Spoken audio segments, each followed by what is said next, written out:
اللهم صل على حبيبنا وشفينا مولانا أبي القاسم المصطفى محمد. اللهم صل على محمد. اللهم صل على محمد. اللهم صل على محمد وعلى آله وصحبه الميامين. Masyiral muslimin rahimakumullah, kita bersyukur kembali karena Allah Subhanahu wa taala telah memperpanjang iman Islam kita, usaha kita untuk sama-sama menghadiri majelis tadarus dan tadabbur pada malam ini. Harapan kita semoga apa yang kita lakukan ini oleh Allah Subhanahu wa taala dilihat sebagai kesungguhan kita padanya, karena pernah kita bahas pada pertemuan sebelumnya bahwa manusia itu sebetulnya dilahirkan dalam keadaan fitrah, beriman, tapi kemudian dia lupa. Dan setelah lupa, tidak ada keinginan yang kuat kembali lagi. Semoga apa yang kita lakukan ini menjadi bukti di sisi Allah SWT bahwa kita punya keinginan yang kuat. Dan dengan keinginan yang kuat itu Allah SWT nanti di akhirat akan menerima kita, dan di dunia Allah tuntun kita untuk memahami kitab suci. Pada malam hari ini kita akan membaca dan membahas surat Thaha ayat 121 sampai 125. 121 sampai 125. Jadi oleh sebab itu mari kita masuk ke screen untuk membaca ayat-ayat tersebut.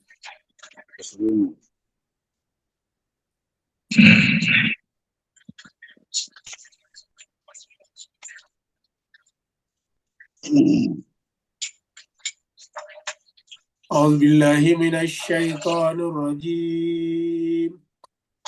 بسم الله الرحمن الرحيم. أعوذ بالله من الشيطان الرجيم. بسم الله الرحمن الرحيم. فأكلا منها فبدت لهما سوآتهما فأكلا منها فبدت لهما سوآتهما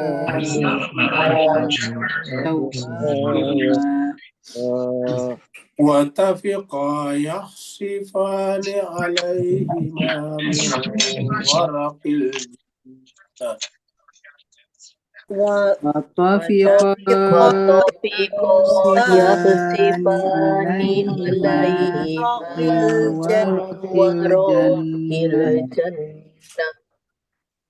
وعصى آدم ربه فغوى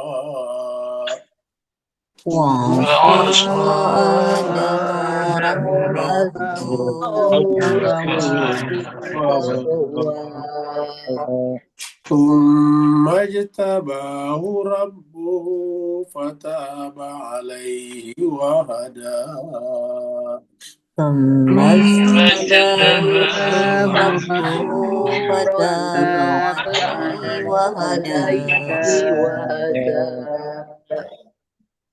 قال اهبطا منها جميعا بعضنا عدو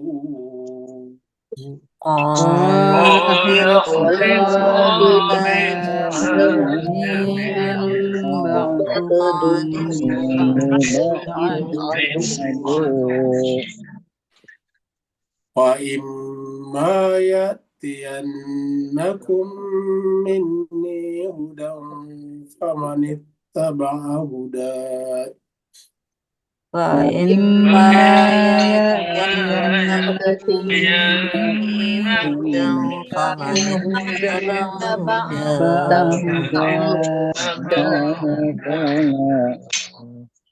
فمن اتبع هداي فلا يضل ولا يشقى فمن اتبع هدايا فلا يشقى ومن أعرض عن ذكري فإن له معيشة ضنكا ومن أعرض عن ذكري فإن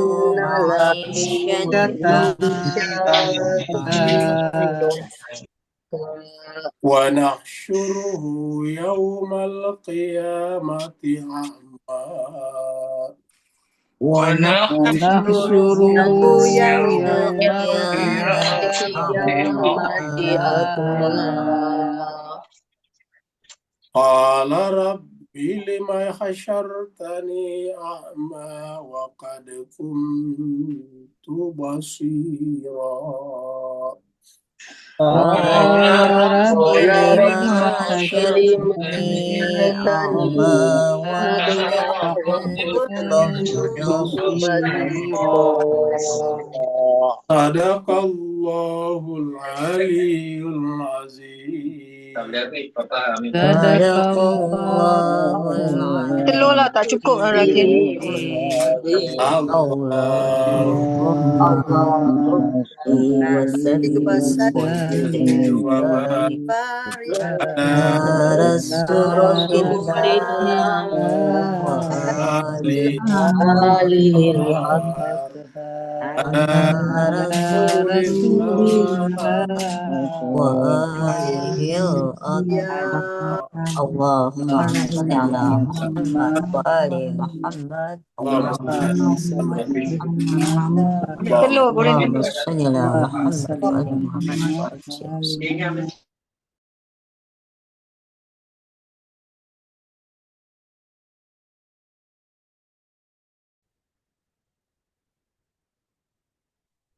Terima kasih banyak jemaah sekalian yang telah ikut membaca ayat-ayat suci Al-Quran. Kita berdoa sama-sama bahwa Allah SWT dengan bacaan kita tadi melihat kita, menilai kita, memberikan pahala kepada kita setiap hurufnya, dan memberikan kepada kita lipat ganda kebaikan. Karena semua harapan kita hanya kembali kepada Allah SWT. Karena kita semuanya adalah hamba yang la haula wa la quwata illa billah. Kita teruskan surat Toha, surat yang ke-20. Surat Toha ini adalah surat yang diturunkan di Mekah, maka disebut dengan surat Makkiyah. Jumlah ayatnya 135 ayat, dan tadi kita sudah baca sampai 125. Berarti tinggal 10 ayat lagi, berarti 2 kali pertemuan. Seperti biasa kita mundur 1 ayat di 120 ya, untuk melihat kaitan pembahasan kita sebelumnya.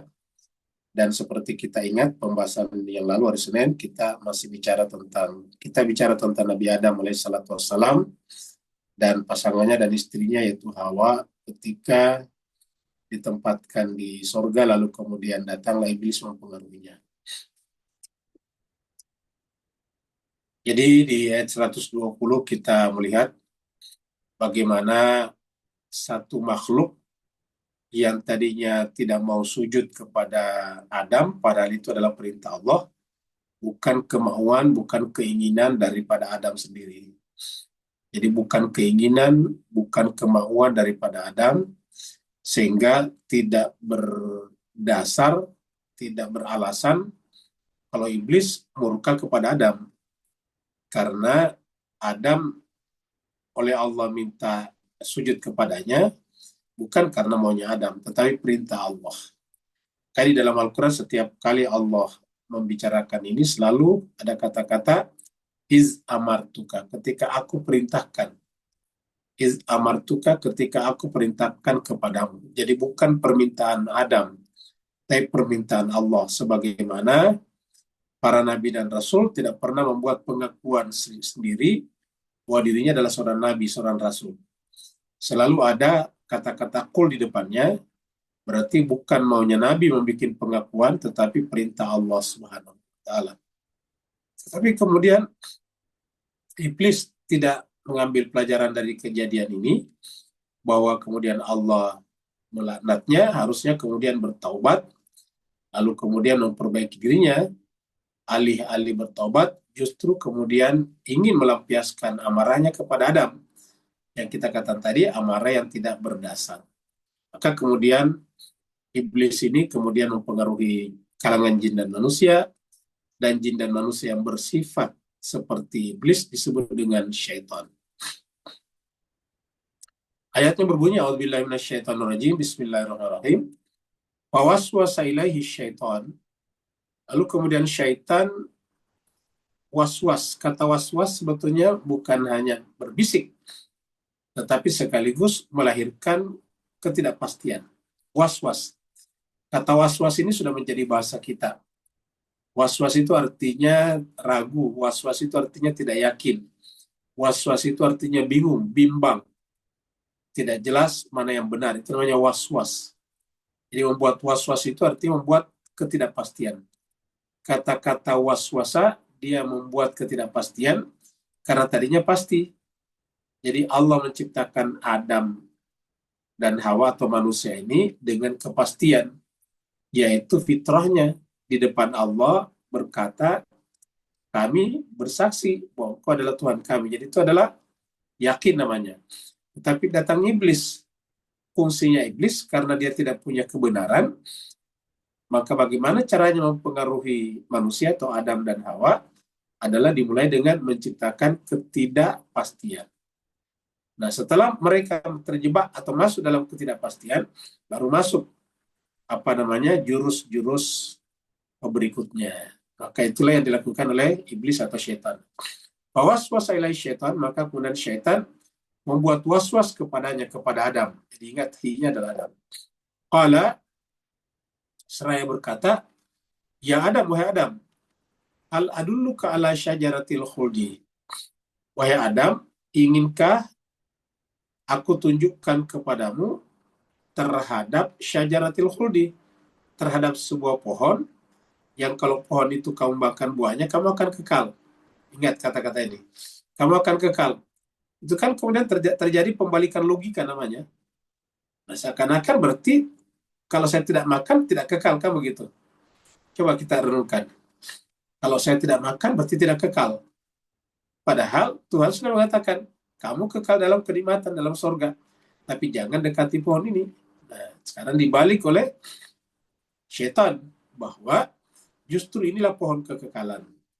Hal adulluka ala syajaratil khuldi, wa mulkin la yabla. Dan kamu akan mendapatkan kerajaan yang tidak akan binasa, yang tidak akan selesai.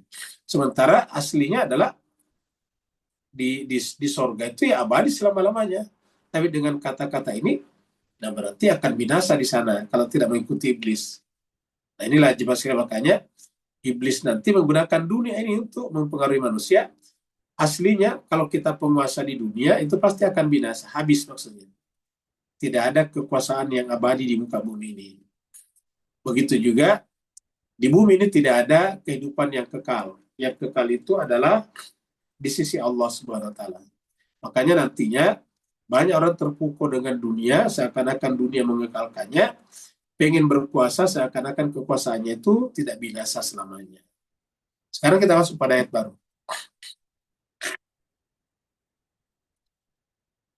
Sekarang adalah berlanjut ini, ya.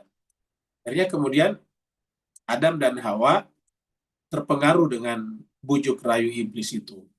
Sehingga apa yang terjadi kemudian? Kelihatan auratnya, durhaka, dan sesat. Tapi jemaah sekalian berbahagia, perhatikan nanti kata durhaka dan sesat. Perhatikan nanti kata-kata ini, durhaka dan sesat. Kita berikan penekanan pada durhaka dan sesat. Durhaka itu adalah asa, sesat adalah gawa.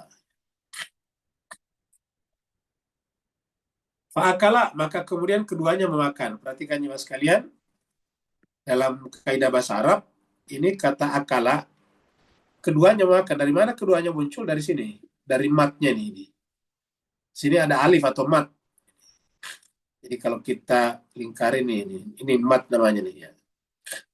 Ini tanda bahwa keduanya, jadi dua orang. Ini namanya bentuk dua.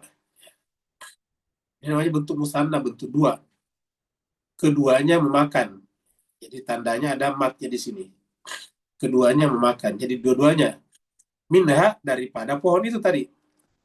Jadi haknya kembali tadi kepada syajarah. Syajarah tadi itu pakai tak marbuto, itu perempuan. Maka kata gantinya adalah hak. Ya. Minha, bukan minhu. Jadi fakala maka keduanya minha, makan daripada pohon yang tadi syaitan sebut dengan syajaratul khuldi. Ya. Pohon kekekalan. Jadi dalam pandangan banyak manusia, kenapa banyak orang yang tidak mempersiapkan kematiannya dengan sungguh-sungguh karena menganggap dunia ini adalah syajaratul khuldi. Dunia ini adalah pohon yang mengekalkannya. Makanya kemudian orang yang berpendapat bahwa dunia ini adalah pohon yang mengekalkan akan mengikuti juga kelompok-kelompok orang-orang, tokoh-tokoh yang membujuknya dengan kehidupan dunia dan menakut-nakutinya dengan kehidupan dunia. Jadi iblis, syaitan, dan konco-konconya, and the gang, dan teman-temannya, itu adalah mengancam dengan dunia. Dan banyak orang yang takut. Siapa yang takut? Yang memang ada di dalam jiwanya berpendapat bahwa dunia ini adalah syajaratul khuldi. Karena syajaratul khuldi, mereka tidak akan mengikuti dan tidak akan sujud kepada manusia suci, seperti mana tadi Allah suruh seluruh malaikat sujud kepada Adam. Jadi jelas arahnya. Jadi siapa saja, kepala negara mana saja, atau tokoh mana saja, atau manusia mana saja, yang menganggap kehidupan dunia adalah syajaratul khuldi, pasti mengikut kepada agenda-agenda dan mendukung daripada kejahatan Zionisme internasional. Mereka takut kehilangan. Mereka mendapatkan makan dari sana, kehidupan dari sana, perlindungan dari sana. Menganggap harkat dan martabatnya dari sana. Maka ketika keduanya makan dari pohon itu, fabadat lahuma sawatuhuma. Maka kelihatanlah aurat keduanya. Kita sudah bahas sebelumnya, kenapa kelihatan aurat keduanya? Karena keduanya keluar dari jubah kekuasaan Allah. Ulangi lagi, keduanya keluar dari jubah kemahakuasaan Allah. Karena keluar dari jubah dari kekuasaan Allah, maka dia kelihatan auratnya. Apa artinya kelihatan auratnya? Dia tidak merasa malu melakukan apapun juga demi mendapatkan tadi syajaratul khuldi. Karena namanya aurat itu kan sebetulnya malu. Ketika membuka auratnya berarti tidak ada rasa malunya lagi. Wa tafiqa yakhsifani alaihima. Nanti setelah dia terbuka, perhatikan ini terbuka, setelah terbuka auratnya, baru kemudian menyadari. Wa tafiqa, lalu kemudian keduanya mulai menutupinya. Jadi ingat, terbuka, lalu kemudian tafiqa. Keduanya mulai yakhsifan, menutupi. Kata menutupi kan menunjukkan bahwa yang bersangkutan itu sudah merasa ada malunya. Ya. Makanya di dalam nafs manusia itu, nafs paling rendah yang tadi terjadi di sini, namanya nafs ammarah. Ketika naik sedikit, nafs lawama itu adalah menyesal. Jadi antaranya adalah menyesal. Dia menyesal, dia telah membuka auratnya. Membuka auratnya berarti keluar daripada maha kekuasaan Allah dengan melanggar perintahnya. Maka kemudian untuk kembali kepada kebenaran, maka dia harus malu. Wa tafiqa yakhsifani alaihima. Lalu kemudian keduanya menutupi aurat keduanya. Jadi keduanya memulai menutupi aurat keduanya. Ingat semuanya bentuk dua ya. Yakhsifani menunjukkan dua. Ini di sini ada ani di sini. Ani itu artinya dua. Di sini juga ada mat juga di sini nih, sama tadi di sini nih mat ya. Dua. Kemudian di sini diungkapkan kata alaihima, hima di sini artinya dua. Jadi ini dua, ini juga di atas dua. Kenapa kita menekankan dua? Berarti bahwa laki perempuan Adam dan Hawa. Ini juga lahuma dua juga ya. Jadi penekanannya pada dua, sehingga kita tidak memberikan memberikan kecaman hanya kepada perempuan. Seperti yang kita cerita pada hari Senin yang lalu, di masyarakat kita beredar bahwa perempuanlah yang mulai menggoda Adam, tergoda, baru menggoda suaminya Adam. Kita katakan itu kita temukan dalam Injil Perjanjian Lama, Kitab Kejadian. Kalau di dalam Al-Quran kita tidak temukan itu. Justru yang ada adalah keduanya. Fa'akala minha fabadat lahuma sawatuhuma wa tafiqa yakhsifani alaihima. Ya, min warakil jannah. Dari mana? Dari warakil jannah. Kita sudah sampaikan warak itu, warak ini daun tapi juga adalah kertas. Kenapa daun dan kertas sama? Karena dulu itu kertas pertama kali dari daun. Makanya dulu orang menulis di atas daun, misalnya daun lontar, daun-daun atau pelepah-pelepah. Lalu kemudian daun itu nanti dihancur-hancurkan, baru disatukan menjadi semacam kertas. Sekarang kalau bentuk kasar, namanya kertas papirus. Kenapa ada kertas papirus? Karena dari pohon papirus. Karena kertas pertama kali dari pohon papirus yang dihancurkan baru disambung-sambung, maka dari situlah lahir kata paper. Jadi paper bahasa Inggris itu dari papirus sebetulnya. Jadi min warakil jannah, dari kertas sorga atau daun sorga. Artinya apa jemaah sekalian berbahagia? Kita bisa mengartikannya dari kitab suci. Kitab suci itu adalah termasuk warakul jannah. Jadi kitab suci kan disebutnya dengan lauh, lembaran-lembaran. Lembaran-lembaran soalnya daun itu kan lembaran-lembaran. Jadi Al-Quran ini tadinya adalah fi lauhin mahfuz, di lembaran yang terjaga. Lauh itu adalah lembaran sama dengan warak, kertas. Al-Jannah kenapa? Karena membimbing manusia menuju kepada sorga. Jadi kitab suci Al-Quran ini, yang kita sebut berbentuk lembaran-lembaran ini, pernah berbentuk tebal seperti yang Bapak, Ibu, Tuan dan Puan pegang sekarang, yang disebut dengan mushaf itu kan tebal. Nah, sekarang dengan berbentuk aplikasi seperti yang kita lihat di layar saya ini berbentuk lembar-lembar lagi, karena satu lembar hilang, satu lembar datang, kan begitu. Begitu saya nanti pencet ini, maka kemudian hilang dan datang yang baru, kan begitu. Jadi lembaran-lembaran lagi. Kesimpulannya, warakil jannah itu adalah lembaran-lembaran yang mengajak, membimbing, menggait, memandu kita datang kepada sorga. Lalu kemudian wa'asa. Nah, perhatikan juga sekalian. Saya tadi katakan, perhatikan di sini bentuknya dua, ini dua, ini dua, ini dua, ini dua. Ya, tadi matnya di sini dua, ini juga ani dua. Tidak ada yang bertanya, kenapa di sini ani, kenapa bukan di sini ani? Jadi karena ini adalah namanya bentuk lampau, ini namanya fi'il madhi. Kalau fi'il madhi tidak boleh berbentuk ani. Yang ada hanya begini. Kenapa di sini ani? Karena ini dalam mudhari namanya. Jadi ini adalah fi'il mudhari, ini adalah fi'il madhi, ini fi'il madhi. Maka kemudian menggunakan mat. Sedangkan di sini berubah menjadi fi'il mudhari. Maka menjadi ani di sini, mat dan nun. Ya. Jadi fa'ala yaf'aluna yaf'alani kalau duanya. Jadi yaf'alu yaf'alani yaf'aluna, perubahannya begitu. Kalau bentuk mudhari'nya begitu, yaf'alu yaf'alani yaf'aluna. Sedangkan kalau di sini adalah tafiqa tafiqu kalau bentuk madinya. Nah, jadi di sini adalah mudhari', ini adalah madi, maka menggunakan bentuk ani. Yakhsifani alaihima. Ya. Kemudian dia mulai menutupi aurat keduanya. Jadi ingat dua-duanya. Tapi sekarang di sini perhatikan, tiba-tiba menjadi bentuk satu, bentuk tunggal. Di sini berubah menjadi bentuk tunggal ini. Asa ini bentuk tunggal. Di sini juga gawa menjadi bentuk tunggal. Nah, jemaah sekalian berbahagia, ini menarik bahasa Al-Quran ya. Ingat, makanya dikatakan Al-Quran itu diturunkan bahasa Arab supaya menggunakan akal. Ingat, kita sudah sampaikan dulu. Kita lihat di sini surat Az-Zukhruf ya.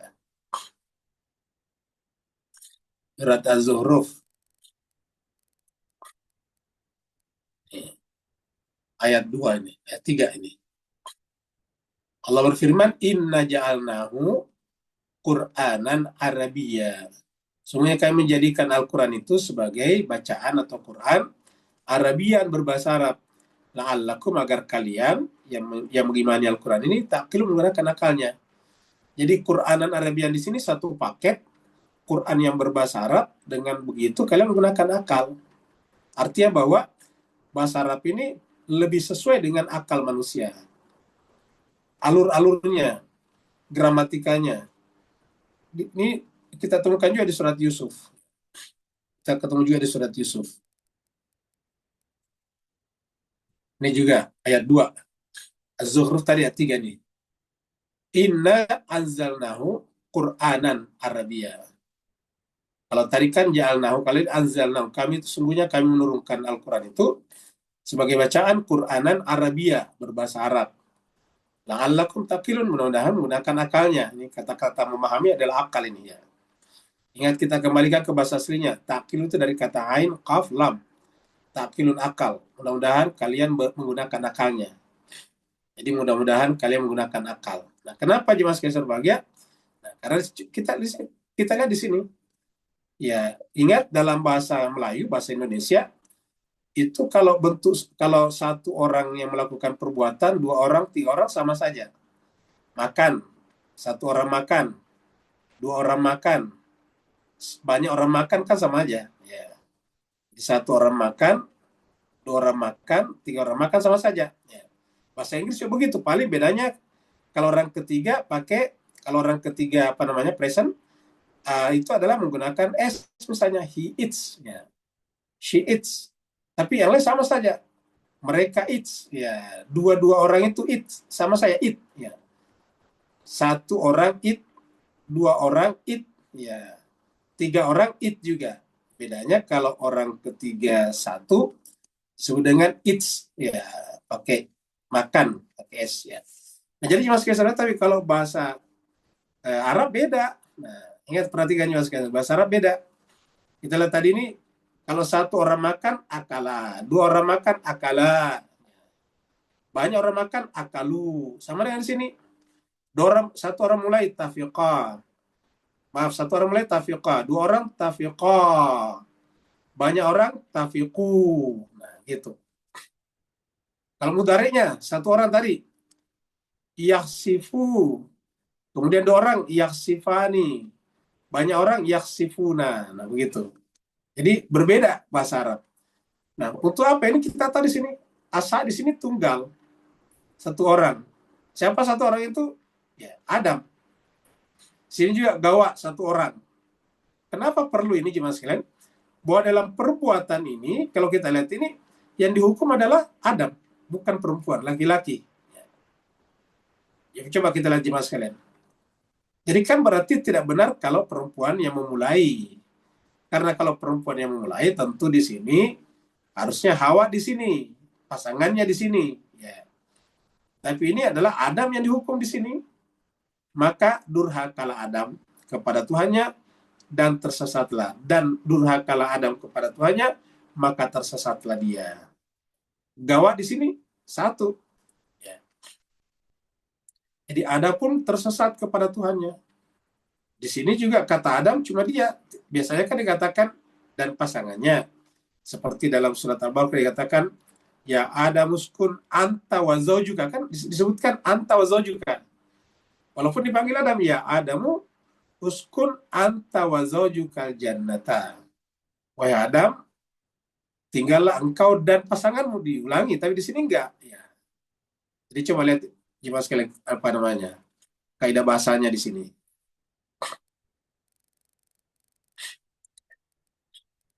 Di sini kita lihat ya.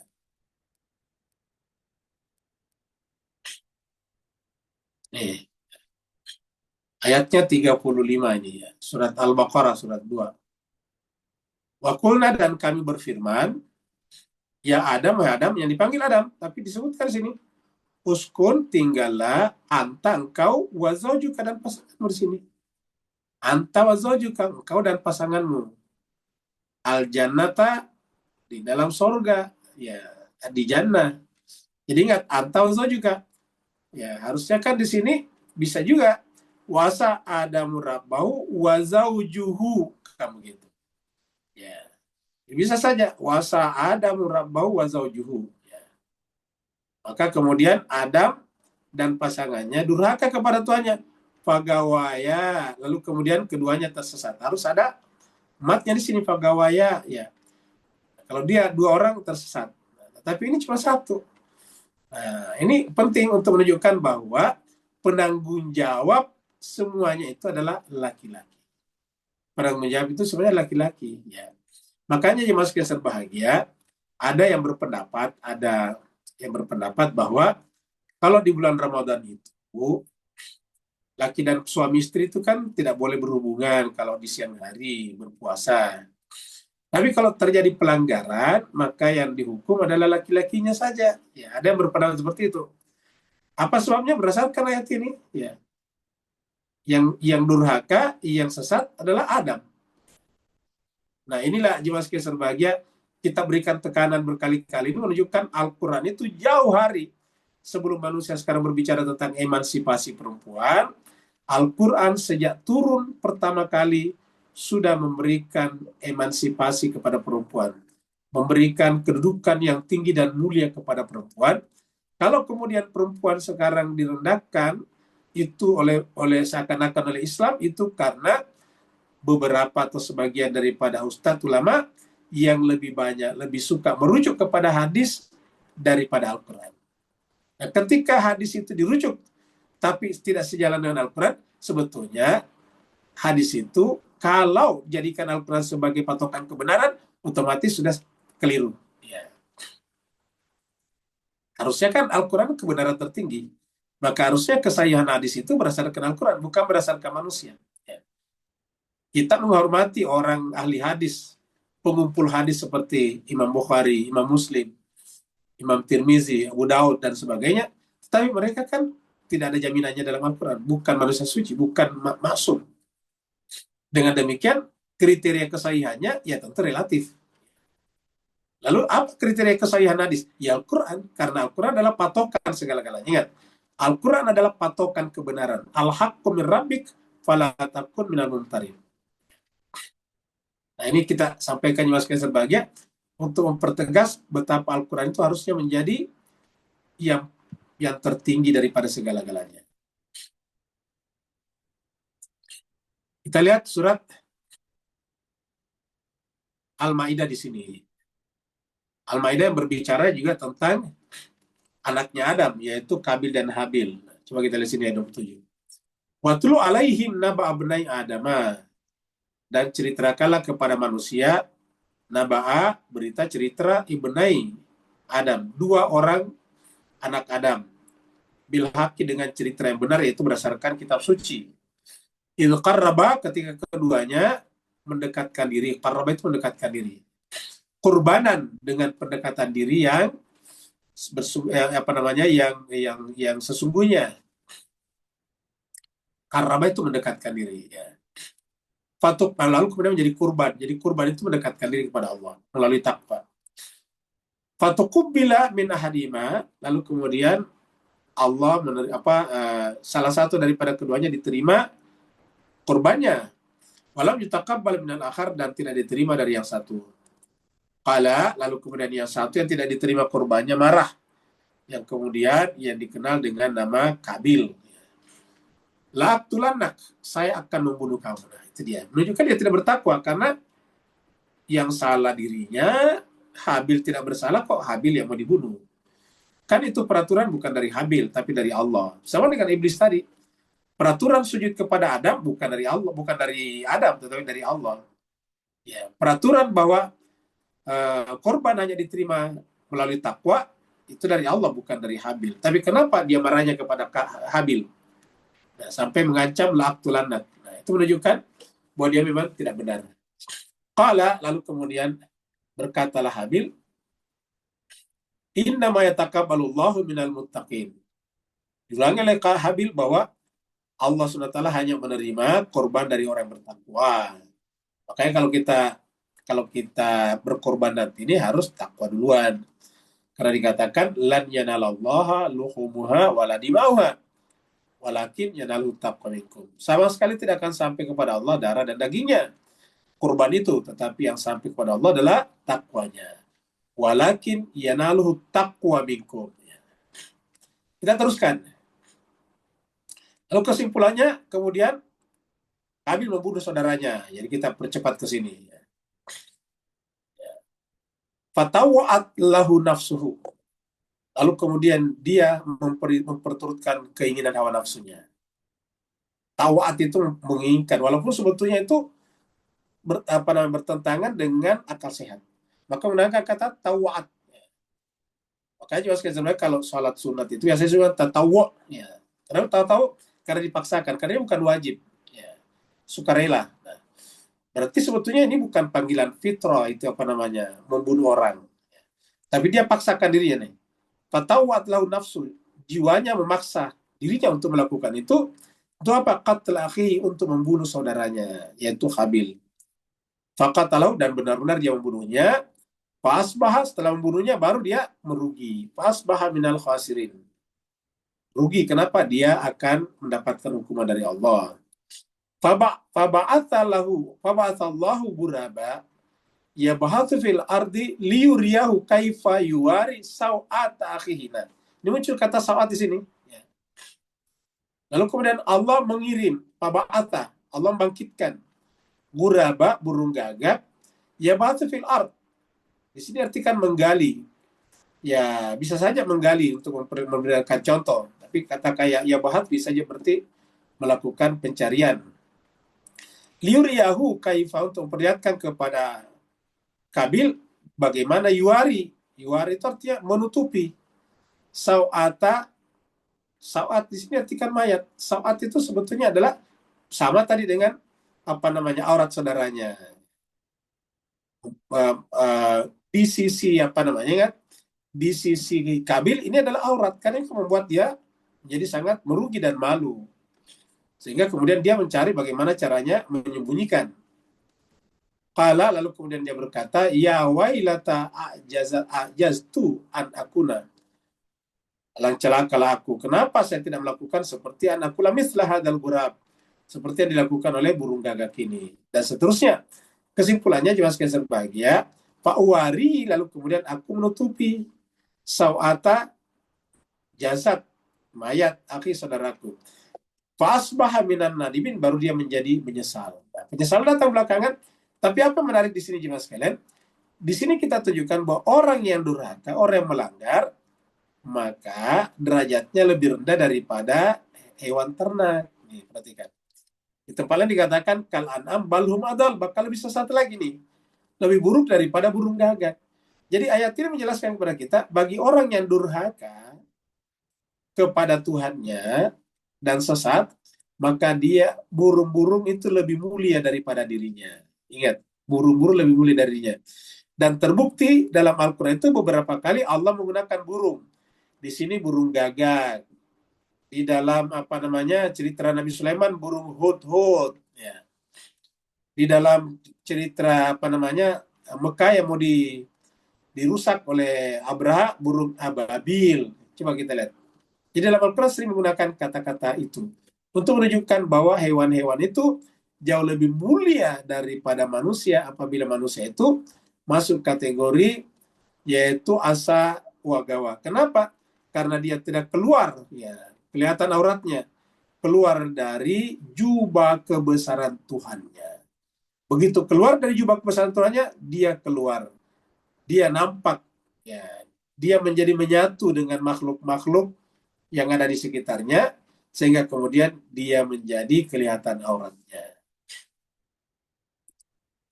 122. Nah, sekarang kalau sudah terlanjur seperti itu, nah, ini sudah ada. Jadi ayat berikutnya 120 nanti. Jadi jalan keluarnya yaitu adalah Allah kemudian istabahu, memilih Adam. Kemudian taubat. Kemudian memberi petunjuk. Jadi ingat cuma sekalian berbahagia, kata-kata istabahu, coba perhatikan nanti di sini. Istabah itu duluan, baru tabah, baru hada. Ini tidak boleh bertukar-tukar. Adam dipilih. Kita bagaimana? Kita termasuk dipilih apabila berwilayah kepada orang yang terpilih. Kita menjadi bagian daripada orang terpilih apabila kita masuk ke dalam jubah orang terpilih. Karena masuk ke dalam jubah orang terpilih, hakikatnya masuk ke dalam jubah Allah. Ingat jubah di sini, jangan bayangkan jubah beneran, wilayah. Keluar dari tadi jubah kebesaran Allah, keluar dari wilayahnya Allah. Tidak berwala lagi kepada Allah. Tidak berwala lagi kepada manusia suci, manusia pilihan. Jadi setelah kita berwala, baru kemudian taubat diterima, baru bisa mendapatkan petunjuk. Kita lihat di sini. Summa kemudian istabahu. Dia Allah memilihnya. Dia Allah memilihnya. Ini Allah Rabu. Summa istabahu Rabu. Tuhannya memilihnya. Allah memilihnya. Jadi Allah yang memilih. Siapa yang dipilih? Adam. Hukumnya di sini Adam. Fataba, jadi dua di sini. Adam itu manusia terpilih, tapi kita anak cucu Adam yang tidak terpilih adalah berwala kepada manusia terpilih. Karena berwala artinya masuk ke dalam jubah wilayahnya. Masuk ke dalam jubah perwaliannya. Dengan masuk ke dalam jubah perwaliannya, maka kita pun masuk kategori istabahu, baru kemudian taubat diterima. Jadi syarat taubat diterima seperti itu. Ini adalah konsisten dengan surat An-Nisa. Bahwa harus datang kepada Nabi dulu, baru kita minta ampun di hadapan Nabi, baru Nabi meminta ampunkan kita, baru kemudian mendapatkan syafaat. Fataba alaihi, diterima taubatnya. Wahada, baru mendapatkan petunjuk. Jadi petunjuk tidak bisa kita dapat kalau tidak mengikuti aturan-aturan ini. Ini Al-Quran. Jadi terpandu apabila bertaubat apabila masuk ke dalam jubah wilayahnya orang-orang terpilih. Al-Mujtaba. Ingat kata-kata istabahu? Orangnya namanya Al-Mujtaba. Jadi masuk ke dalam wilayahnya orang terpilih, maka barulah diterima taubatnya, dan dengan diterima taubatnya dia mendapatkan petunjuk atau hidayah. Kita lihat di ayat berikutnya surat Al-An'am.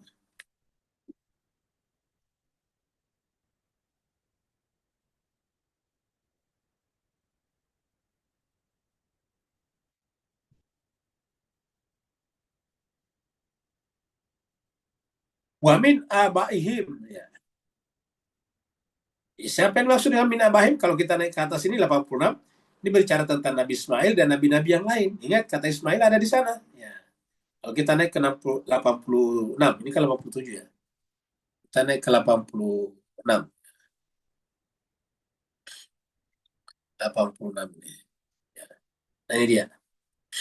Wa Ismaila, Nabi Ismail. Wal Yasa, Nabi Al-Yasa. Wa Yunusan, Nabi Yunus. Wa Lutan, Nabi Lut. Wa kullan, dan tiap-tiap faddalna, Nabi yang telah kami muliakan, lebihkan, alal alamin, atas seluruh alam. Jadi setiap Nabi itu faddalna alal alamin. Dia di atas, dimuliakan di atas seluruh alam. Nah baru kemudian di sini ingat, kata Ismail ada di sini. Kenapa kita bicara semuanya sama? Tapi ini adalah Ismail, adalah kakek daripada Nabi Muhammad kita. Ya, Nabi Ismail adalah putra pertama daripada Nabi Ibrahim. Nah ini, wa min abaihim, siapa abah mereka Ismail ini? Ya adalah Nabi Ibrahim. Ke atas lagi nabi-nabi terpilih. Wa zuriyatim, dan zuriat mereka. Ingat ini, zuriat mereka di sini. Kalau kita lihat di sini jemaah sekalian, Nabi khusus untuk Nabi Ismail tentu Nabi Muhammad. Siapa lagi kamu? Ya keturunan Nabi Muhammad. Ingat zuriat. Wa dzurriyyatihim. Ini ingat bentuk jamak di sini, wa dzurriyyatihim. Kalau Nabi Ismail ini kan cuma satu nabi, rasul, yaitu Nabi Muhammad. Tapi kenapa menggunakan bentuk jamak di sini? Wa dzurriyyatihim. Jadi yang mengerti bahasa Arab ini namanya bentuk jamak. Ini namanya jamak muannas salim, ya, untuk perempuan yang beraturan. Wa dzurriyyatihim. Jadi ya-nya pakai mat di sini nih, ya, matnya di atas nih. Karena dia bentuk muannas as-salim, ya. Wa dzurriyyatihim wa ikhwanihim, saudara mereka. Ismail kan punya saudara Nabi juga, Nabi Ishak. Nabi Ishak punya anak Yakub, Yakub punya anak Nabi Yusuf, dan seterusnya. Jadi Al-Quran jelas ya. Nah, baru kemudian wajtabainahum, dan kami pilih mereka. Jadi harus dipilih mereka. Pertama, jalurnya adalah zuriat. Ya, zuriat apa? Zuriat daripada mereka ini, Ismail. Baru kemudian harus terpilih. Karena tidak semua zuriat terpilih. Ya. Zuriat yang terpilih, ingat pembahasan kita surat Al-Baqarah 124, la yanalu ahdi zalimin. Kalau dia zalim ya tidak bisa dipilih. Wajtabainahum, kami memilihnya. Jadi zuriat yang mujtaba. Wajtabainahum baru kemudian wahadainahum. Sama tadi di sana. Kami milih dia, kami beri hidayah petunjuk kepada yang kemana? Ila siratin mustaqim, kepada jalan yang lurus. Ya. Jadi dipandu kemana? Kepada jalan yang lurus. Jadi kalau kita setiap hari membaca dalam Al-Fatihah, ihdinas siratal mustaqim, sebetulnya kita meminta agar kita bersama dengan Al-Mujtaba yang merupakan dzurriat daripada mereka ini. Makanya di dalam Al-Fatihah kita itu kan di breakdown, dijelaskan, dirincikan. Ihdinas siratal mustaqim. Jalan siapa itu siratal mustaqim? Siratal ladzina an'amta alaihim. Jalannya orang-orang beri nikmat kepada mereka. Ya mereka inilah. Beri nikmat kepada mereka. Makanya kalau kita pindah ke ayat surat Al-Maidah, surat apa namanya? Surat Maryam ayat 58 ini kembali ke sini lagi nih, coba kita lihat sini. Surat Maryam ayatnya 58. Nah, di sini nih. Ulaika mereka itu siapa ulaika? Mereka tadi itu nabi-nabi itu di atas ini ya. Nabi-nabi semua ini. Sini adalah Nabi Idris, di atas Nabi Ismail ini Ismail masuk lagi di sini nih ya. Kita langsung ke sini. 58. Ulaika mereka itulah termasuk Nabi Ismail, alladzina orang-orang yang an'amallahu alaihim. Yang telah Allah beri nikmat kepada mereka. Ingat, siratal ladzina an'amta alaihim. Minan nabiyyina min dzurriyyati Adam, dari zuriat Adam tadinya suci. Wa mimman hamalna ma'nuhin, dari orang-orang Allah selamatkan ke dalam Nabi Nuh. Siapa? Karena mereka adalah orang yang masuk ke dalam wilayah jubah wilayahnya Nabi Nuh. Wa min dzurriyyati Ibrahim wa Israel. Nah, kita berhenti di Ibrahim karena tadi di atas ini ada Ismail ya. Ini Ismail di sini nih, Ismailah. Nah, jadi sebetulnya yang dimaksud tadi dengan ya dengan ayat ini, wa min abaihim wa dzurriyyatihim wa ikhwanihim wajtabainahum wa hadainahum ila siratal mustaqim. Jadi Al-Qur'an itu luar biasa konsistensinya ya. Jadi kita kembali ke sini lagi. Sudah jelas ya jemaah sekalian ya. Kemudian 123. Nah, kalau kita kemudian turun ke bumi ceritanya, tapi turun artinya kita ini manusia yang manusia yang biasa bersalah. Setiap kita bersalah turun ke bumi. Ingat, ada orang tinggal di bumi tapi manusia langit. Dia di atas. Kita ini manusia bumi. Kenapa? Masih tertarik dengan bumi. Ingat tadi, menganggap bumi ini mengekalkan.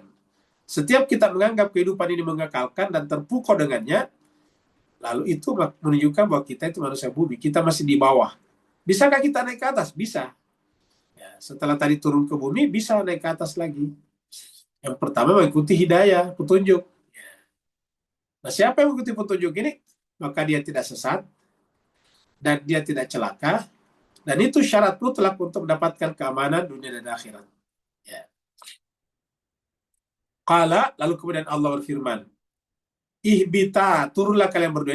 Ini pakai mat di sini. Keduanya lagi di sini. Ihbita, ya.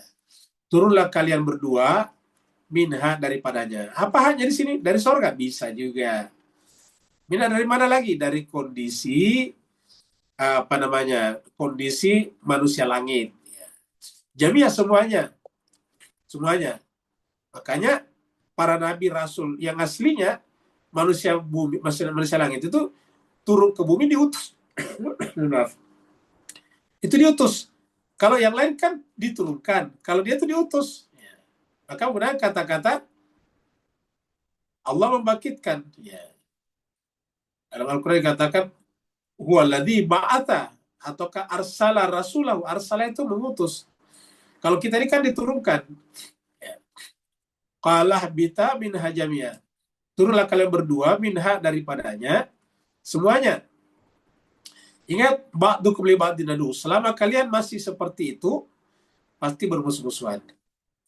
Tetapi bagaimana cara tidak bermusuh-musuhan? Ya. Karena ingat, kalau memperebutkan tadi dunia itu pasti bermusuh-musuhan. Kenapa? Karena setiap jiwa yang memperebutkannya itu tidak terbatas keinginannya. sementara dunia bumi yang diperebutkan terbatas. Fa imma ya'tiyanakum, maka tatkala nanti datang kepada kalian minni daripada aku, kata Allah, hudan petunjuk. Ya, jadi ingat, kan datang petunjuk. Petunjuk ini tentu dibawa oleh Rasul. Arsala rasulahu bil huda, ingat dalam ayat Al-Quran. Beberapa kali dalam Al-Quran. Walladzi arsala rasulahu bil huda. Famane taba'a hudaya, siapa yang mengikuti petunjukku, ya-nya di sini Allah. Jadi yang dibawa oleh Rasul itu petunjuk Allah. Makanya mengikuti Rasul hakikatnya mengikuti Allah. Karena Allah mengatakan di sini, fa imma ya'tanakum minni, nya di sini Allah nih, ya-nya di sini adalah Allah aku nih. Maka siapa yang mengikuti petunjukku, hudaya, fala yadillu, dia tidak akan sesat, wala yashqa, dan tidak akan celaka. Jadi kata kuncinya apa? Mengikuti petunjuk. Ya, petunjuk itu dibawa oleh Rasul manusia suci. Ya, diteruskan oleh manusia suci berikutnya. Maka siapa yang mengikutinya, dia akan selamat. Dia tidak akan sesat dan tidak akan celaka. Jadi harus ikut. Nah, apa itu ikut? Berwilayah. Lagi-lagi berwilayah lagi di sini. Masuk ke dalam jubah wilayahnya. Berwala kepadanya. Sebaliknya berbara'ah daripada yang lain selainnya. Makanya dalam Al-Fatihah ada wala dan ada bara'. Ada wilayah dan ada bara'ah di sana. Siratal ladzina an'amta alaihim itu adalah wala. Ghairil maghdubi alaihim waladdallin itu adalah bara'ah. Jadi itu kita lihat. Surat Al-Baqarah. Ayatnya 38. Qul nahbitu, kami berfirman, ihbitu. Perhatikan ya sekalian berbahagia. Ini tadi di sini ihbita dua, ya kan, dua. Jadi kata-kata ihbita di sini dua, berarti laki dan perempuan, bukan hanya perempuan. Di sini menggunakan bentuk jamak. Nah, jadi tidak ada kata ihbiti. Jadi tidak ada kata ihbiti, turunlah perempuan saja, enggak, tapi semuanya. Qul nahbitu minha, kami berfirman, turunlah kalian semuanya, minha daripadanya. Ini kan tiba-tiba menjadi bentuk jamak. Dari ayat ini kita bisa pahami bahwa kata turun di sini jangan bayangkan surga di sana pergi ke sini, enggak. Ini status, rankingnya turun. Karena buktinya nih kata ihbitu ini adalah kita kan tidak merasa pernah di surga. Ya, seperti yang cerita yang beredar. Kenapa bentuk jamak di sini? Ihbitu ini adalah bentuk jamak. Makanya diartikan kalian. Pergilah kalian minha daripadanya. Jami'ah semuanya. Fa imma ya'tiyanakum min huda, sama tadi. Maka tatkala datang kepada kalian dariku minni huda, petunjuk, faman tabi'a hudaya, maka siapa mengikuti petunjukku, fala khaufun alaihim walahum yahzanun. Maka tidak ada lagi khauf, khawatir dalam dirinya, wala yahzan, dan tidak ada rasa sedih. Kalau tadi di sini dikatakan, siapa yang mengikuti petunjukku, fala yadillu wala yashqa, tidak akan tersesat dan tidak akan celaka. Jadi di sini fala yadillu wala yashqa, kalau di sini fala khaufun alaihim walahum yahzanun. Kurang lebih sama saja ya. Walaupun tentu punya makna yang agak berbeda, tapi tidak mungkin kita terangkan satu persatu ya, karena panjang sekali waktu yang dibutuhkan. 124. Nah sekarang orang-orang yang tidak mengikuti tadi petunjuk, tidak mengikuti al-mujtaba tadi, tidak mengikuti hudaya, petunjuk kata Allah tadi, maka ini berpaling tidak mengikutinya. Dia sangkanya tidak ada yang melihatnya, padahal ini ada, ibaratnya inilah penglihatan Allah selalu melihat, perhatikan kita, maka nanti kehidupannya menjadi sempit. Di dunia ini sempit. Ya, kayak berada dalam bulatan bulatan masalah. Tidak bisa keluar. Nah nanti di akhirat dalam keadaan buta. Jadi kalau dia berpaling di dunia, maka hidupnya di dunia sempit, dan di akhirat dia akan buta. Wa man a'rada an dzikri, dan siapa yang berpaling dari peringatanku. Udah tadi peringatan. Siapa yang berpaling dari peringatanku, zikri, Al-Quran itu adalah zikra, nama lainnya Al-Huda, Az-Zikra, Al-Furqan, dan sebagainya. Fa'inna lahu, maka sungguhnya baginya, ma'isyatan, penghidupan. Namanya penghidupan di dunia. Jadi makna penghidupan di sini di dunia. Ma'isyatan. Makanya jemaah sekalian berbahagia, penghidupan itu kalau kita tanya apa penghidupannya? Maisha. Maisha itu artinya apa pekerjaan utamanya untuk hidup. Kan kita ini kan harus hidup. Ya. Ada yang bertani, ada yang beternak, ada yang berkebun, ada yang bernelayan, kantor, ada pedagang, ada yang jadi tentara, polisi. Nah, jadi maisha itu kehidupan. Nah, tetapi siapa yang berpaling dari peringatanku, kata Allah, apapun jalan hidup yang ditempuhnya, entah itu pedagang, entah itu nelayan, entah itu petani, entah itu apa namanya, tentara, polisi, birokrat, dan sebagainya, apapun jalan hidupnya, kalau dia berpaling daripada peringatanku, dia akan sempit. Ma'isyatan danka, dia akan sempit hidupnya. Yang bilang begini bukan saya, Pak Uya, ini Allah. Ya, kita masing-masing bisa merasakan hidup kita masing-masing. Ya. Tentu kita tidak ingin menunjuk orang. Ini berkali-kali kita katakan kita belajar sih bukan menunjuk orang. Tapi untuk kita merasakan. Bahwa kalau kita selalu datang kepada Allah itu terasa kehidupan kita menjadi lapang. Ya. Ada orang yang uangnya banyak sekali. Kayak kekayaannya tak terbilang, uangnya tak berseri. Tetapi begitu kita ketemu mengeluh dan mengeluh, berkeluh kesah dan berkeluh kesah. Kenapa? Yang menunjukkan dia dangka sempit. Ya. Itu di dunia. Di akhirat, wa nasyuru yaumal qiyamah, dan kami kumpulkan nanti dari kiamat di pada masyar a'ma, dalam keadaan buta. Tentu kita berlindung dari sini jemaah sekalian. Nauzubillahi min dzalik, tsumma nauzubillahi min dzalik. Jadi kami kumpulkan pada hari kiamat a'ma, dalam keadaan buta. Di dunia sempit, di akhirat buta. Jadi coba lihat jemaah sekalian. Kita lihat surat Haji. Apanya buta sebetulnya? Surat Haji, surat 22 ayat 46. Afalam yasiru fil ard. Apakah mereka manusia itu tidak berjalan di muka bumi? Afalam yasiru fil ard. Apakah mereka itu tidak berjalan fil ard, di muka bumi? Fatakuna lahum. Toh mereka, saya artikan, toh mereka punya, lahum punya, qulubun kalbu. Yang seharusnya dengan kalbu ini yaqiluna biha, menggunakan akalnya dengannya. Jadi kalbu fungsinya yaqiluna. Aw azan, atau punya kuping, telinga. Yasma'una biha, mendengarkan tanda-tanda kebesaran Allah dengan telinganya tersebut.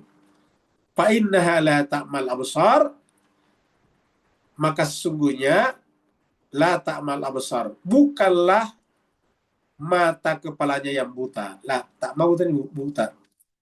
Jadi kalau ada orang buta, kata Tuhan, dalam kehidupan dunia ini, bukanlah mata kepalanya yang buta. Walakin akan tetapi ta'mal qulub, tetapi kalbunya yang buta, mata hatinya yang buta ini. Apa mata hatinya? Berarti di sini tadi tidak menggunakan akal nih. Qulubun yaqiluna biha. Walakin ta'mal qulubul lati fis sudur. Tetapi yang buta adalah kalbunya yang ada di dalam dada. Allati fis sudur, yang ada di dalam dada, kesadaran. Nah, jadi maksudnya buta di dunia, di akhirat, karena buta juga di dunia. Kenapa buta di dunia kira-kira jemaah sekalian berbahagia ya? Buta di dunia karena mereka itu tidak mengetahui. Nah, kita lihat di apa namanya? Dia buta di dunia karena tidak mengetahui pemimpinnya. Kita lihat di sini. Surat 17 ayat 71. Yauma nad'u kullu nasin bi imamihim. Pada akhirat nantinya kami memanggil setiap kelompok manusia dengan imamnya masing-masing. Kita loncat ke sini. Wa man kana fi hadhihi a'ma, siapa di dunia ini buta? Nah, kalau kita tarik ke atas, kenapa dia buta? Tidak mengenal imamnya. Ya. Fahuwa, maka dia fil akhirat, di akhirat, a'ma, dia buta juga. Wa adallu sabila, dan jalannya lebih sesat lagi. Nah, sama tadi lihat, lebih buruk daripada burung-burung seperti guraba. Nah, jadi seperti itulah jemaah sekalian berbahagia, ya orang yang berpaling nanti di apa namanya dalam kehidupan ini ya. Ya, makanya kita lihat di sini tadi, sorry, ya ini tadi surat 17 tadi nih ya. Ini. Yaumana da kullu unasin bi imamihim. Faman utiya kitabu yamin dan seterusnya baru wa man kana fi hadhihi ama fa huwa fil akhirati ama wa dallu sabila. Kita lanjut lagi. Nah, ini dia jemaah sekalian. Jadi dia nanti di akhirat dia dikumpulkan dalam keadaan buta. Dia keberatan. Kenapa? Di dunia saya katanya melihat. Ya. Dahulu dapat melihat. Sekarang di akhirat buta. Dia protes kepada Allah. Dia protesnya. Allah dia berkata, Rabbi wahai Tuhanku, lima hasyartani a'ma. Mengapa engkau mengumpulkan aku a'ma dalam keadaan buta? Wakada sementara sungguh kuntu itu artinya dulu di dunia. Jadi juga sekalian kalau bahasa Arab kuntu itu artinya dulu. Dulu maksudnya di dunia karena kan di akhirat. Ya, kuntu itu adalah bentuk lampau dari bentuk apa bentuk apa mutakalim daripada kana. Kalau orang ketiganya kana, bentuk tunggalnya bentuk bentuk apa bentuk mutakalimnya pembicaranya kuntu. Ya. Kuntu basira dulu aku basira melihat. Kenapa Tuhan membangkitkan aku dalam keadaan buta, sementara aku dulu melihat. Ya. Jadi dia heran, ini dulu di dunia saya, kenapa sekarang dia buta, sementara di dunia dulu melihat, Basira. Penyebabnya bahwa dia lupa bahwa memang dulu di dunia dia melihat ke mata kepalanya, tapi mata hatinya buta. Ingat, mata hatinya buta. Nah, jadi jemaah sekalian berbahagia, inilah apa namanya 5 ayat kita. Sekarang kita lihat hadisnya dulu. Ya. Hadis pertama tentang bertobat 100 kali sehari. Jadi ini salah tulis saya bukan sertobat, bertobat ya. Bertobat 100 kali sehari. Jadi ini adalah hadis dari ini mana ini? Dari Al-Agar nih. Ini kita katakan Sametul Agar ya. Kana min ashabin Nabi dan dia adalah sahabat Nabi sallallahu alaihi wasallam. Yuhaditsu bin Umar, dia berbicara kepada atau menyampaikan kepada Ibnu Umar. Kala dia berkata, Kala Rasulullah sallallahu alaihi wasallam, Rasulullah pernah berkata, ya ayyuhan nas, wahai seluruh manusia, tubu ilallah, bertaubatlah kepada Allah. Fa ini karena sesungguhnya aku ini saja, atubu bertobat fil yaumi dalam satu hari, ilahi kepada Allah mi'ata marrah 100 kali. Kita ulangi lagi, kenapa Nabi bertaubat? Ya, bukan karena dia bersalah, tapi dia yang menunjukkan Nabi kan adalah teladan. Kalau Nabi tidak bertaubat, apa alasannya kita bertaubat? Nah, seperti misalnya Nabi salat. Kalau Nabi tidak salat, apa yang buat kita salat? Jadi Nabi bertaubat seperti mana Nabi salat, karena beliau adalah uswatun hasanah. Ingat, Nabi itu dirinya sudah Al-Quran. Tapi kenapa dia baca Quran setiap hari? Supaya kita menjadikannya sebagai teladan. Nabi saja yang jelas-jelas dirinya adalah Al-Quran, menyatu dengan dirinya jiwanya, membaca Al-Quran setiap hari, apalagi kita. Nah, kurang lebih begitulah. Maka Nabi pun bertaubat, fa inni atubu fil yaumi ilaihi mi'ata marrah. Saya bertobat setiap hari kepada Allah 100 kali. Hadis riwayat Muslim 4871.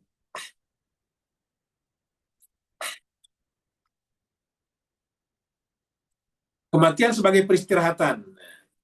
Ini hadisnya perhatikan baik-baik sekalian dari Imam Malik nomor 509. Jadi dia katakan begini dari Qatada bin Rib'i ya.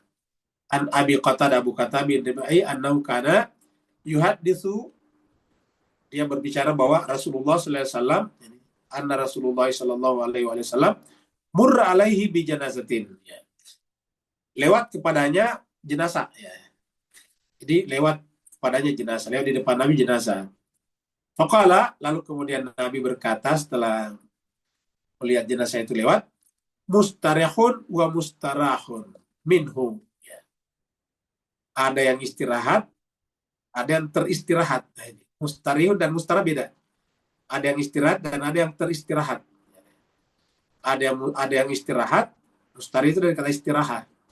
Ada yang istirahat dan ada yang teristirahat daripada orang yang mati. Artinya orang mati itu adalah istirahat, dan ada juga orang yang kematiannya, yang lain istirahat daripadanya. Kalau mereka berkata, sahabat bertanya, ya Rasulullah, manil mustarihu wal mustarah minhu. Siapakah yang mustarih dan siapakah al mustarah minhu? Jadi ada mustarih dan ada mustarah minhu. Jadi ada yang istirahat dan ada juga teristirahat daripadanya. Qala Nabi menjawab, al-abdul mu'min yastarihu min nasabid dunia wa daha ila rahmatillah. Seorang hamba mukmin kalau dia meninggal dunia, yastarihu, dia akan istirahat. Jadi kalau orang mukmin meninggal, yastarihu, dia istirahat min nasabid dunia, dari nasab dunia, dari hiruk pikuk dunia. Nasab itu nasib. Dari nasab dunia, tanggung jawab dunianya. Wadaha ila rahmatillah. Dan dia istirahat dari apa? Yang membuatnya harus bekerja keras untuk mengejar rahmat Allah. Beribadah maksudnya. Wal abdul fajir, sementara hamba yang fajir, pendosa, yastarihu minhu, istirahat daripadanya. Ingat, ada kata minhu di sini.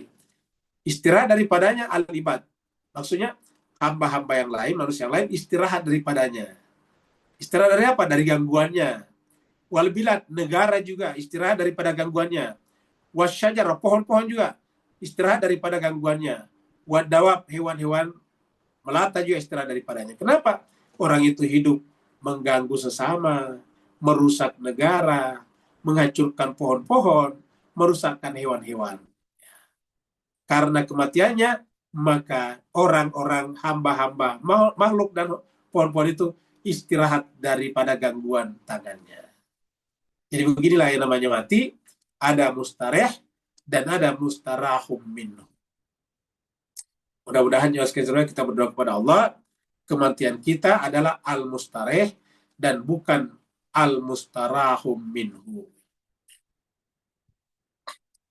Inilah kesimpulannya tadi perjalanan kita. Ya, kembali kepada Allah, intinya adalah taubat. Dengan bertaubat dia dapat petunjuk, dan dengan dapat petunjuk dia nanti di akhirat akan mendapatkan konsekuensi hidup di dunia lapang, di akhirat dia akan berbahagia. Sebaliknya kalau dia tidak bertaubat, tidak dapat petunjuk, maka di dunia hidupnya sempit, di akhirat dia akan buta. Nah, jadi apa yang disampaikan dalam ayat-ayat ini, Allah mengajarkan kepada kita panduan jalan kembali kepadanya. Untuk kembali kepadanya, kita harus memilih atau mengikuti orang yang terpilih tadinya. Panduan 4 langkah menuju ketenangan hati. Ya. Anatomi sebuah kesalahan. Ya. Kita lihat di sini, dari sini satu. Tadi kita lihat ini tergoda. Para nabi, rasul, dan maksumin tidak tergoda. Kita tergoda. Tapi seburuk-buruknya tergoda adalah yang tidak malu dan tidak sadar setelah kejadian itu. Manusia kan sadar setelah kejadian itu, malu dan sadar. Yang ketiga adalah bertaubat. Yang keempat baru kemudian mengikuti orang terpilih. Kemudian kita di langkah pertama sadari dan akui. Kemudian langkah kedua, riset setiap hari kehidupan dengan banyak beristighfar tadinya. Nabi tadi berdasarkan hadis riwayat Muslim, beristighfar atau bertobat setiap kali 100 kali. Langkah ketiga, ikuti petanya, petunjuknya, petanya. Jadi Al-Quran itu adalah peta kehidupan kita, kompas ya, kehidupan kita. Ikuti petunjuk, jangan sampai berpaling daripadanya. Nah sekarang pertanyaan, kenapa ada orang dibangkitkan buta? Tadi kita sudah lihat, karena di dunia dia buta. Ya. Di dunia dia buta, di akhirat dia buta. Sebaliknya di dunia dia melihat, di akhirat dia melihat. Lihat apa? Kebenaran. Langkah keempat, menyiapkan waktu istirahat. Nah, jadi kita semuanya ini, termasuk kita berkumpul di sini setiap malam, adalah dalam rangka mempersiapkan waktu istirahat. Waktu istirahat kita nanti setelah meninggal dunia. Ingat juga sekali, kita berharap kita benar-benar masuk kategori mustareh, bukan mustarah minhu.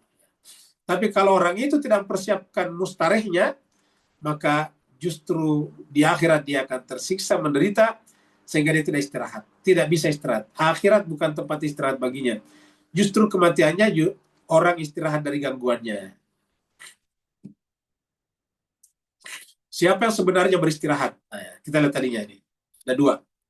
Orang mukmin, orang fajir. Fajir itu berdosa. Orang mukmin beristirahat setelah kematiannya. Beristirahat dari lelah dan kesusahan dunia menuju rahmat Allah. Orang fajir, para manusia, negeri juga, negara juga, pepohonan juga, hewan-hewan juga yang beristirahat dari keburukannya. Karena dengan orang fajir ini meninggal, ya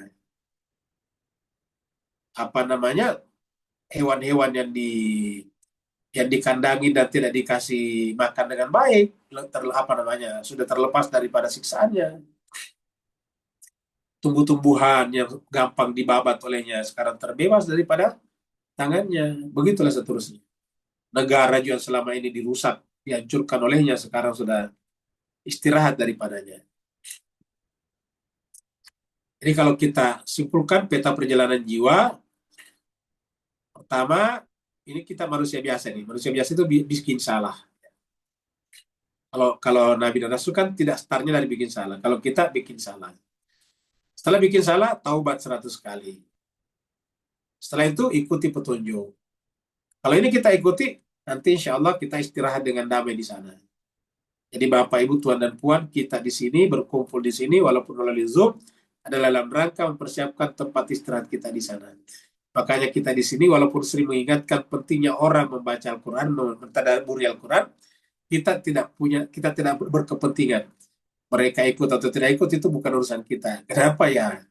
Atau nanti masing-masing kita bertanggung jawab, berdiri di hadapan Allah SWT. Di sana kita dua kemungkinan, istirahat dalam damai atau tersiksa dalam kecelakaan. Kata kecelakaan tadi dari kata tashqa. Maka sebagai kesimpulan kita, sebelum kita tutup dan kita berdoa dulu sebelum kita diskusi, ada peserta tetap kita di sini namanya Bu Retno yang suaminya sakit. Kita akan mendoakannya sebelum kita diskusi. Sebagai kesimpulan terakhir, perjalanan pembahasan kita malam ini adalah ambil langkah pertamamu hari ini. Ambil langkah pertamamu hari ini. Ya. Tidak ada kata terlambat untuk kembali ke jalan cahaya. Reset pertamamu bisa dimulai detik ini juga. Jadi jangan pernah menunda resetnya. Reset itu artinya taubatnya. Taubatnya tidak bisa dimulai, dimulai sekarang juga. Kalau enggak, bisa tidak selama-lamanya. Kata orang Inggris, now or never. Sekarang atau tidak sama sekali. Untuk itu, ucapkanlah astagfirullah sekarang sebagai titik awal untuk kembali kepada usaha mempersiapkan peristirahatan yang damai nanti di akhir. Juga sekali berbahagia, sebelum kita akhiri, kita berdoa dulu ya. Kita berdoa untuk suami Ibu Retno ya. Namanya Bapak Irawan bin Sunargo ya. Bapak Irawan bin Sunargo ini akan operasi ginjal besok kalau tidak salah. Ya, besok. Ya, besok akan menjalani operasi ginjal. Kita doakan semoga operasinya berjalan dengan lancar dan kesehatannya sembuh kembali, prima, kembali beraktivitas dan beribadah seperti sedia kala. Ala hadiniya wa likullitin salihah bihaqi Muhammadin wa ali Muhammad wa bihaqqil Fatiha wa bismil Fatiha wa bi karamatil Fatiha wa bi hurmatil Fatiha wa bi mujizatil Fatiha wa bi karamatil Fatiha, khususan untuk kelancaran operasi ginjal Bapak Irawan bin Sunargo. Al-Fatihah ma'as-salawat. Allahumma salli ala Muhammad wa ali Muhammad. Allahumma salli ala Muhammad wa ali Muhammad. Allahumma salli ala Muhammad wa ali Muhammad. A'udzu billahi minasyaitonir rajim. Bismillahirrahmanirrahim. Alhamdulillahirabbil alamin, arrahmanir rahim, maliki yaumiddin. Iyyaka na'budu wa iyyaka nasta'in. Ihdinas siratal mustaqim. siratal ladzina an'amta 'alaihim ghairil maghdubi 'alaihim waladdallin. Amin. Allahumma anta syafi la syifa illa bi syifai. Allahumma ya Allah Tuhan kami, Kamulah Tuhan yang Maha Penyembuh. Tidak ada kesembuhan kecuali kesembuhan itu datang dari sisimu.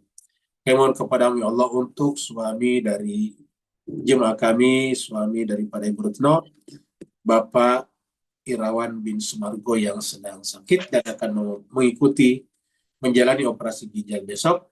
Maka Allah perlancarlah operasi ginjalnya, kembalikanlah kesehatannya seperti sedia kala, beraktivitas seperti semula, berkumpul dengan keluarganya, beribadah seperti normal seperti sedia kala, dan karuniakanlah kepadanya melalui penyakitnya sifat-sifat ikhlas, sabar, ridho, dan tawakal. Allahumma rabbana atina fid dunya hasanah wa fil akhirati hasanah wa qina adzabannar walhamdulillah. Yang mau bertanya dipersilakan. Waalaikumsalam. Waalaikumsalam warahmatullahi wabarakatuh. Silakan Pak Nur. Alhamdulillah barakatuh. Assalamualaikum warahmatullahi wabarakatuh.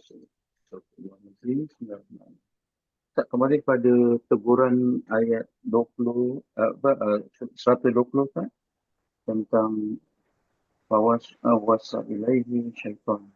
Maka beri contoh untuk diambil pelajaran Ustaz. Contoh-contoh liciknya iblis dalam goda tipu daya kita, sisi 4 nalar manusia.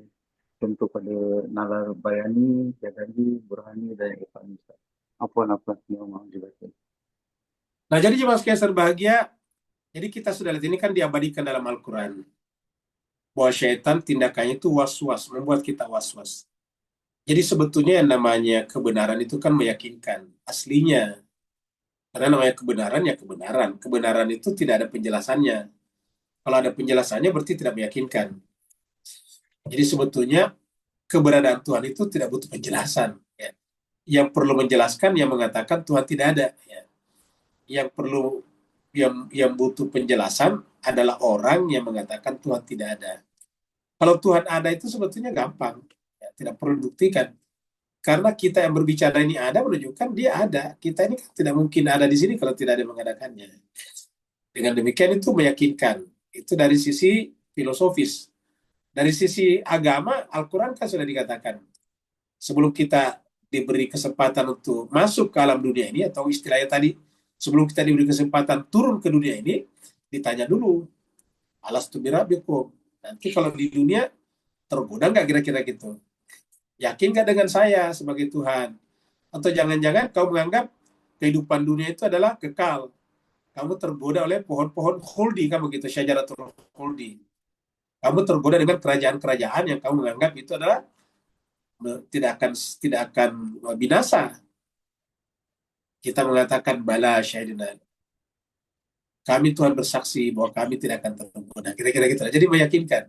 Nah, setelah kita di dunia ini, setelah akal kita sudah mulai sempurna, dan akal itu intinya adalah berpikir, mempunyai kemauan bebas dan pilihan bebas, lalu kemudian datanglah bisikan-bisikan.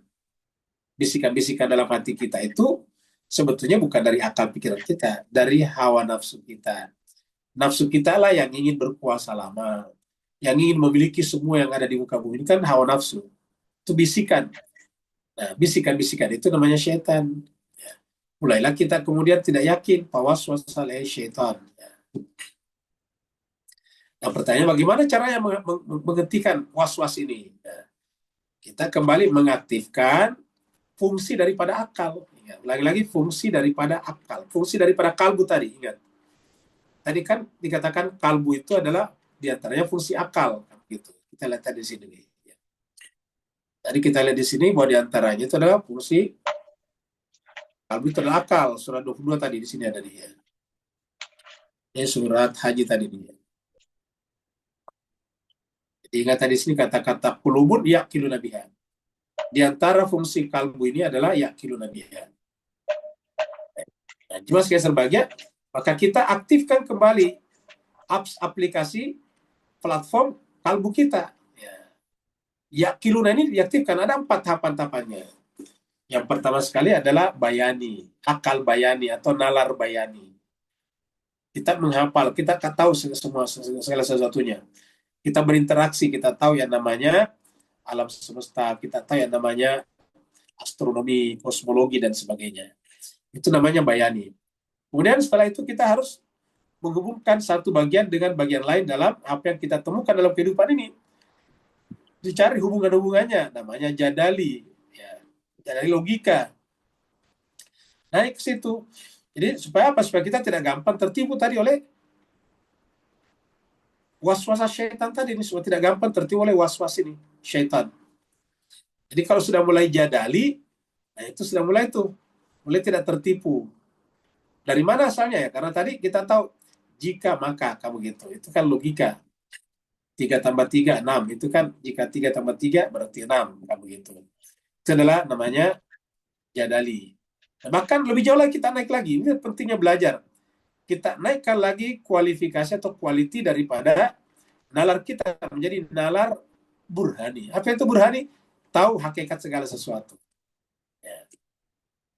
Misalnya yang namanya baju sutra yang kita pakai, yang mahal, itu kan cuma terbuat daripada sesuatu yang keluar dari perut ulat sutra. Ya. Ulat sutra kan. Kita masuk restoran yang mahal, menyantap atau memakan misalnya makanan dari sop yang dari burung itu. Ya. Kan kita tahu itu mahal sekali. Ya. Padahal itu adalah liurnya burung, kamu gitu. Jadi cuma air liurnya burung kan ada tuh, ya. Sop air liurnya burung. Jadi kita tahu hakikatnya. Apa yang buat kita bangga ya? Padahal itu cuma air liurnya burung, kamu gitu. Nah begitulah seterusnya jemaah sekalian. Kita merasa hebat, kita ini raja, kita ini presiden, kita ini sekjen PBB. Padahal setiap hari kita makan sesuatu yang keluar dari ayam. Saya kira rata-rata kita makan telur dalam setiap hari. Telur itu siapa? Ya ayam. Dan keluar dari ayam. Dan Bapak, Ibu, Tuan, dan Puan tahu semuanya itu telur ayam keluar dari mana. Kamu gitu. Itu hakikat namanya. Kalau kita tahu itu tidak pantas membuat kita kekal di dunia. Kalau begitu itu kan cuma yang membuat eksistensi dunia kita berlanjut sampai sekarang karena setiap hari makan telur ayam. Ya. Bahkan kalau kita lihat misalnya tomat yang kita makan setiap hari, coba lihat tomat itu ditanam di atas, mohon maaf, pupuk alamiah. Misalnya pupuk alamiah itu adalah kotoran-kotoran hewan. Jadi biasa tuh petani mengumpulkan mohon maaf kotorannya sapi, kemudian di situ ditanam tomat, itu subur sekali. Ya. Nah, jadi itulah jemaah sekalian. Jadi inilah kehidupan dunia, hakikatnya seperti itu. Jadi tidak pantas membuat kita kemudian merasa terangkat harkat dan martabatnya dengan itu. Harusnya kita bersyukur karena kita bisa hidup dengan itu. Nah, lalu apa yang mengangkat harkat dan martabat kita? Ya, keterikatan hati kita kembali kepada yang maha tinggi, yang maha sempurna. Baru setelah itu, kalau sudah terikat dengan yang maha tinggi sempurna, masuklah pada nalar yang keempat, nalar irfani, yaitu nalar ini berhenti. Di 4 itu sudah berhenti. Nalar irfani artinya sampai di situ. Sampai nomor 4, nalar berhenti. Jadi nalar irfani justru ketika akal berhenti di sana. Jadi tempatnya, destinationnya di sana. Nah, setelah itu apa kalau kita sampai di sana? Nah, menggunakan fasilitas lain, menggunakan alat transportasi lain, namanya zauk. Ya. Namanya transformasi spiritual. Namanya zauki, namanya intuisi. Nah, inilah jemaah sekalian berbahagia yang harus kita kembangkan terus. Ada lagi yang lain? Assalamualaikum Ustaz. Waalaikumsalam warahmatullahi wabarakatuh. Silakan Ustaz. Sementara kita hidup di muka bumi ini Ustaz, apakah ada makna yang lebih luas lagi berhubung dengan membuka atau terbukanya aurat itu Ustaz? Afwan wa syukran. Ya, terima kasih banyak Ustaz. Jadi jemaah sekalian, jadi membuka aurat tadi kita sampaikan ada 2 pembahasannya. Ada yang namanya syariat dan ada namanya hakikat. Kalau dari sisi syariat, ya tentu membuka aurat berarti tidak menggunakan pakaian atau kain yang menutupi batas-batas tubuh yang dibolehkan oleh syariat. Kalau yang dibolehkan oleh syariat bagi laki-laki adalah di atas pusernya ke bawah. Tapi secara adab lebih bagus lagi kalau sempurna pakai baju dan sebagainya. Jadi ada syariat dan ada adab di sana. Kalau perempuan secara syariat adalah seluruh tubuhnya kecuali muka dan telapak tangannya. Nah itu dia Jemaah sekalian. Jadi itulah syariatnya. Nah syariat ini adalah pintu masuk ke dalam hakikat. Jadi kita sampaikan syariat pintu masuk ke dalam hakikat. Tidak bisa kita sampai kepada hakikat kalau tidak melalui syariat. Jadi tidak boleh meninggalkan syariat. Kalau ada meninggalkan syariat dengan alasan sudah sampai ke hakikat, ini jelas pandangan yang keliru.